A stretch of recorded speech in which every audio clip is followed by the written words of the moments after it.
Hi everybody, this is David Barlow from Boston, and I just want to say congratulations to Pedro on the inauguration of the program in human sexuality in Porto and on this excellent international symposia that I am very sorry I cannot be there to attend this year. As many of you know, at least some of my colleagues that are closer to my age, I spent many decades focusing on sexual research, and 2001 was a particularly auspicious year because, number one, Pedro came to spend a year with us in our sex research lab, and at that time we were completing something like 30 years of continuous funding for our sexuality research program. As John Bancroft and Richard Green will well remember, it wasn't easy being a sex researcher, particularly in the early days.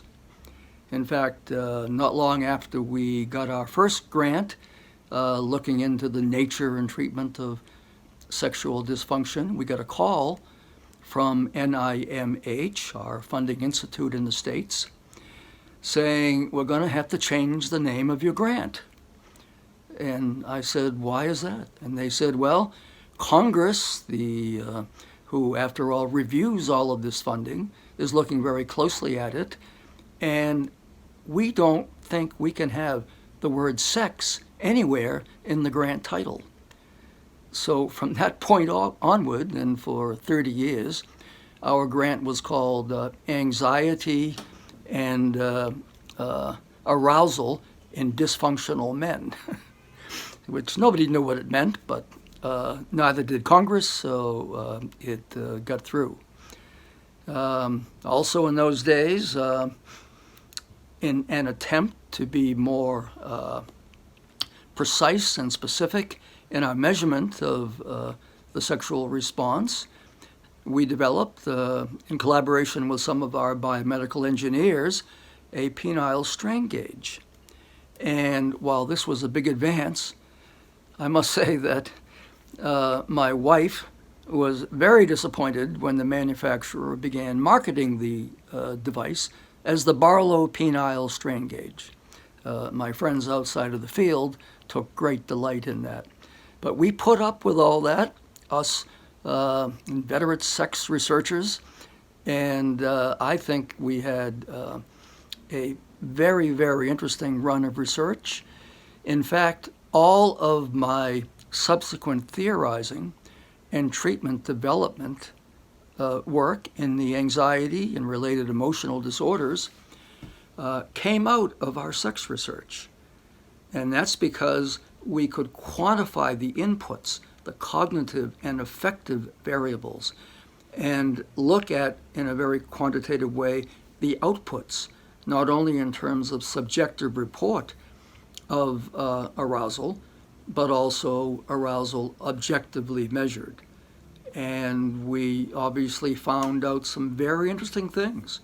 In fact, it was one of the first forays, if you want to call it that, into the unconscious, where many of our patients and subjects would display arousal to certain patterns of sexual stimuli and truly be unaware of it.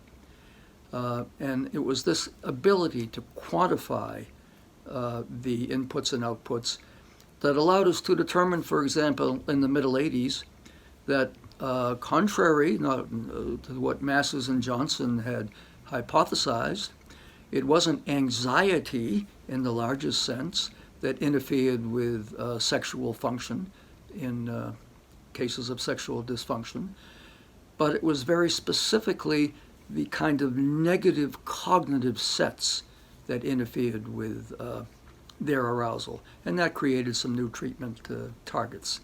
So again, I wish I could be there. Some of my fondest memories were collaborating with my old friends in this area. I'm very proud of everything Pedro has accomplished.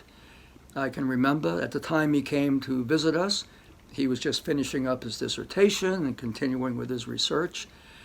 I had the pleasure of being on his examining committee in 2003 when he sat in a big hall, one of the oldest university structures in Europe, at Coimbra.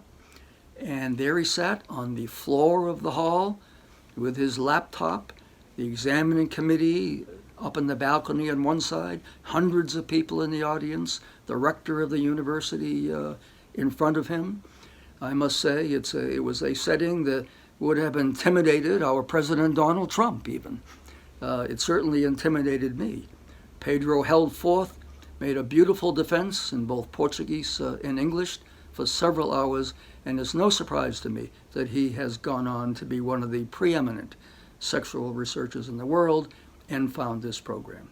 So congratulations to Pedro and to all of you who are in attendance, and best of luck for a terrific conference. Thank you.